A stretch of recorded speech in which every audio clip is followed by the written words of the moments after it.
მოგესალმებით, მე გახლავთ ექიმი კარდიოლოგი გელალაცაბიძე. დღეს საუბარი გვექნება სხეულის ტემპერატურაზე. ჩვენ შევთანხმდით კარდიოლოგის გარდა საუბარი იქნებოდა თერაპიულ საკითხებსაც. სხეულის ტემპერატურა ეს არის ჩვენი ორგანიზმის როგორც ყველა ბიოლოგიური ორგანიზმის ბუნებრივი მდგომარეობა, ის ძირითადად ნივთიერებათა ცვლის გამოვლენების ერთ-ერთ სახეობას წარმოადგენს და შესაბამისად მას აქვს თავისი ნორმები. სხეულის ტემპერატურა უნდა შევთანხმდეთ, რომ არ წარმოადგენს დაავადებას. ის არის გარკვეული პასუხი, უხშირად დამცავი რეაქცია, იმუნური პასუხი გამომწვევის წინააღმდეგ, რომელთაც ორგანიზმი ცდილობს ანტიბიოტიკის პროცესი ჩააწყროს, გამომწვევი ორგანიზმიდან განდევნოს და დაასტაბილუროს მდგომარეობა. სხეულის ტემპერატურის დაფიქსირება ხდება თერმომეტრის საშუალებით, რომელიც ორი სახეობის არსებობს, ეს არის კონტაქტური და უკონტაქტო. კონტაქტური ეს არის ჩვეულებრივი ვერცხლის შემცველობით, რომელიც ყველასთვის ცნობილია და მისი გამოყენებას ხანგრძლივი ისტორია აქვს, ხოლო შეეხება უკონტაქტო აპარატები, ესენი ელექტრონული სენსორული აპარატებია, რომელიც ბოლო პერიოდში შემოვიდა ბაზარზე და აქაც რა თქმა უნდა, უფრო გამარტივებულია მდგომარეობა გაზომვის და ხშირ შემთხვევაში, როდესაც ვერ ხერხდება კონკრეტულად პაციენტის სხეულის ტემპერატურის გაზომვა კონტაქტობის საშუალებით, აი აქ საუკეთესო გამოსავალს წარმოადგენს. სხეულის ტემპერატურის დაფიქსირება ხდება ყველაზე გავრცელებულად იღლის პოსოში. მისი ნორმის მაჩვენებლები წარმოადგენს 36.2-დან 36.9 გრადუსამდე. ეს არის აბსოლუტური ნორმა. შესაბამისად შეიძლება შევხვდეთ ორ მდგომარეობას: დაბალ ტემპერატურას, ან 36 და ქვემოთ და მაღალ ტემპერატურას 37 და ზემოთ. მაღალი ტემპერატურის შემთხვევაში აქაც გარკვეული გრადაციებია, კონკრეტულად 37 და 37.5-მდე ის წარმოადგენს, ასე ვთქვათ, სუბებრიული მდგომარეობას, 37.5 და 39-მდე ბებრიული მდგომარეობა, 39 და ზემოთ უკვე არის აქტიური მდგომარეობა, რომელიც მძიმე კლინიკით მიმდინარეობს და შედარებით სწრაფ და გადაუდებელ ჩარევას საჭიროებს.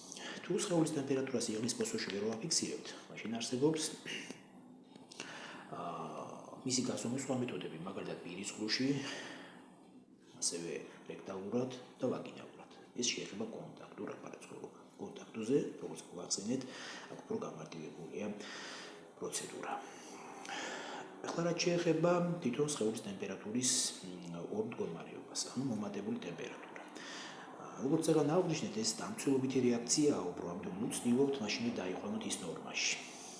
აქ საჭიროა პირველ რიგში სხეულის ტემპერატურა, როდესაც დაფიქსირდება, დღის განმავლობაში 3-ჯერ იქნას დაფიქსირებული, შემოწმებული. ან დილა შუა დღეს აღარ, რომ წარმოვიდგინოთ დღის სხვადასხვა პერიოდი. და ჩაინიშნეთ ეს მდგომარეობა. ამ დროს, როდესაც სხეულის ტემპერატურა იმატებს, პულსიც ხშირდება ხოლმე, ანუ ჩქარია, ვითარდება ტაქიკარდია, ეგრეთ წოდებული, ეს ინტოქსიკაციის შედეგია ზოგადად იმუნური პასუხების, ნივთიერებათა ცვლა ჩქარდება ამ დროს და შესაბამისად ეს ბუნებრივი მდგომარეობა. ამიტომ ამის ნუ შეგეშინდებათ, უბრალოდ დააფიქსირეთ თქვენი ჩივილები და დააფიქსირეთ ტემპერატურა. ტემპერატურის კონტროლი დილა, შუადღე და საღამოს უნდა მოხდეს დაახლოებით 5-7 დღის განმავლობაში. არსებობს მისი მომატების შეცვლის სხვადასხვა ვარიანტები, როდესაც სხეულის ტემპერატურა თანდათანობით იმატებს და დღის მეორე ნახევარში მაქსიმუმს აღწევს, არის როდესაც პიკების სახით, შემცირების და ნორმალური მდგომარეობის მონაცვლეობით ვითარდება, ან უეცარი შემცირების შედეგად განვითარებული და შემდეგ რჩება მაღალ ციფრებზე. რა თქმა უნდა, ეს სხვადასხვა პათოლოგიების გამოვლენა, ამას უკვე პროფესიონალი ექიმი შეაფასებს, მაგრამ თქვენ სწორედ ეს მდგომარეობა უნდა დააფიქსიროთ, რომ ექიმს წარუდგინოთ. რით დავეხმაროთ მომატებულ ტემპერატურას. თუ ჩივილები არ არის 38 გრადუსამდე ტემპერატურის დაქვეითება არ არის რეკომენდირებული. აქ შეიძლება სხვა ხალხური საშუალებები გამოიყენოთ, სითხები ვიღოთ, თუ ამის შესაძლებლობა არის და სხვადასხვა ბუნებრივი მცენარეული საშუალებები, ფიტოთერაპია, რომელიც ასე ვთქვათ, სიცხის დამცველ საშუალებას წარმოადგენს. როგორც არის მაგალითად მაღლის ჩაი, ან შეიძლება ცაცხვის ჩაი მიირთვათ, რომელიც ასევე სიცხის დამცველი თვისებით გამოირჩევა. ხოლო თუ უფრო მაღალია ტემპერატურა, აქ რა თქმა უნდა ვიყენებთ ტემპერატურის დამწევ, ანუ სიცხის დამწევ საშუალებებს. ისინი როგორც წესი არასტეროიდული საშუალებებია, დაწყებული ასპირინიდან, ჩვეულებრივი ასპირინიდან, პარაცეტამოლიდან, ასევე ანალგინი, იბუპროფენი და ასე შემდეგ სხვა ნივთიერებები. ეს გააჩნია აქ ხშირად არის რომ ცნობილობა ინდივიდუალურია და ზოგზე მაგალითად იბუპროფენი უფრო კარგად მოქმედებს, უფრო მეტ შედეგს იძლევა უფრო სწორად ვიდრე მაგალითად პარაცეტამოლი ან ანალგინი, ეს უკვე თქვენ უნდა შეარჩიოთ, მაგრამ საკმარისია ტემპერატურა დაწიოთ რამოდენიმე ათეული ერთეულით, ეს უკვე შედეგად ითვლება, რადგან მედიკამენტი თავის ძალას კრებს და ის რა თქმა უნდა თანდათანობით, ასე ვთქვათ, 4-6 საათის განმავლობაში იმოქმედებს და დაასტაბილურებს მდგომარეობას. თუ ხვდებით, რომ ტემპერატურას ვერ აკონტროლებთ, რა თქმა უნდა, ამ შემთხვევაში რიგ გარეშე ხდება, ან სასწრაფო დახმარების გამოძახება, ან და უბრის ექიმის, ანუ ოჯახის ექიმის, თერაპევტის, როგორც გნებავთ, რომელიც შეაფასებს მდგომარეობას. რაც შეეხება დაბალ ტემპერატურას, აქაც ძალიან ხშირად არასწორი მიდგომებია და თვლიან, რომ ეს არის ფილტვების ანთების ეგრეთ წოდებული უსიცხო ვარიანტი. რა თქმა უნდა, ეს ყოველთვის ასე არ არის.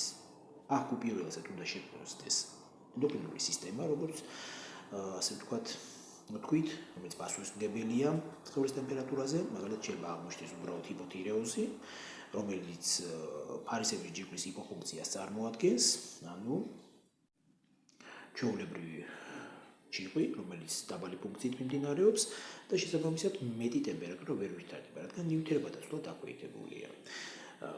რა თქმა უნდა, თუ დაუშვათ ორგანიზმი დასუსტებულია, ხშირი ინფექციები გადაიტანა, ან მძიმე რამე ოპერაციული ჩარევა, ან მის შემდეგ შეიძლება დასუსტებულ ორგანიზმს აღარ ჰქონდეს ბუნებრივი ტემპერატურის განვითარების რესურსი და ის იყოს დაბალ მაჩვენებელზე. ესეც ბუნებრივი პროცესია, რომელიც თანდათანობით აღდგება. რა თქმა უნდა, ამას უკვე მკურნალი ექიმი შეაფასებს და შესაბამისად დაგეხმარებათ. მაღალი ტემპერატურის დროს მიზეზები როგორც მოგახსენებთ სხვადასხვა, ეს შეიძლება ვირუსული, ბაქტერიული პროცესები იყოს, ეგრეთ წოდებული გრიპიგაციება და შემდეგ პნევმონიები, როგორც აუნიშნეთ, ასევე სხვადასხვა იმუნური პასუხების შედეგად განვითარებული ავტოიმუნური დაავადებების გამწვავებული შეიძლება იყოს, შეიძლება კუნთოვანი, სახსროვანი დაუშვათ დაავადებების გამწვავება, ასევე შეიძლება იყოს ქრონიკული მორეციდივე ინფექციების გამოვლენა. ჩვენ ორგანიზმში არის სასუნთქი სისტემა, სანაღვლე გუჩნაწლავი, საშარდე სისტემა. შესაბამისად, სწორედ აი ამ სისტემებში არსებული ქრონიკული ინფექციები წარმოადგენს იმ გამომწვევ მიზეზს, რომელიც ხშირად ხდება ხოლმე მიზეზი გამოვლენებისა ამ ტემპერატურის მომატების.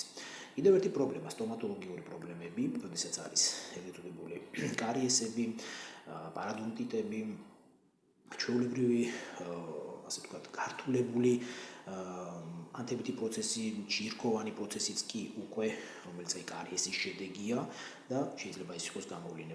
ასევე ცხვირისა და დანამატი წიაღების, ქალას სინუსების, ასე ვთქვათ, ხო, ქალათვლების როგორც ფრონტიტი, აიმორიტი და მისი ღრუების ანთებითი პროცესი ქრონიკული, რომელიც ასევე მწვავდება ხოლმე.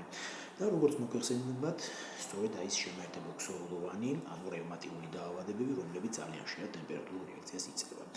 ასეა თუ ისე, ყველა შემთხვევაში აუცილებელი არ არის მაშინვე ფილტვების მოსმენა და სხეულის ტემპერატურის ნორმაზე დაყვანა. კიდევ ერთხელ ვიმეორებ, რომ თუ ის აქტიურ მდგომარეობას აღწევს, ანუ 39-ზე მოტარი, რა თქმა უნდა, ამ შემთხვევაში უკვე სიმპტომურად ხდება მიღება ექიმის მოსვლამდე გარკვეული საშუალების უნდა დაფიქსირდეს რა საშუალება მიიღეთ, რამდენი ხნის უკან და რა მონაცემზე იქნა ეს მედიკამენტი მიღებული, რომელსაც წარუდგენთ თქვენს მკურნალ ექიმს ან სასწრაფო დახმარების ბრიგადას. დანარჩენს უკვე მკურნალი ექიმი მიხედავს. ბუნებრივი საშუალებების გამოყენება, როგორც არის ფიტოთერაპია, შეიძლება როგორც მოგეხსენებათ სუფებრილურ მდგომარეობამდე. ხოლო სუფებრილურ მდგომარეობის დროს უბრალოდ ხოლო რაც შეეხება უკვე ფებრილურ და ჰექტიურ მდგომარეობას, ამ შემთხვევაში რა თქმა უნდა უკვე უნდა მოხდეს სპეციფიურად ჩარევა ექიმის სპეციალისტის. აუცილებელი არ არის ნებისმიერი სიცხეს გამოვლენის დროს ანტიბიოტიკის მიღება, რადგან ის შეიძლება არანაირ დანიშნულებას არ ასრულებდეს, ანუ მას არ ქონდეს ეტიოლოგიური მიზეზი, მაგალითად არ იყოს გამომწვევი ბაქტერია, მოგეხსენებათ, რომ ანტიბიოტიკი სწორედ ბაქტერიულ პროცესებზე, ანუ მარტივესებზე მოქმედებს და ის ვირუსულ პრობლემას ვერ მოაგვარებს.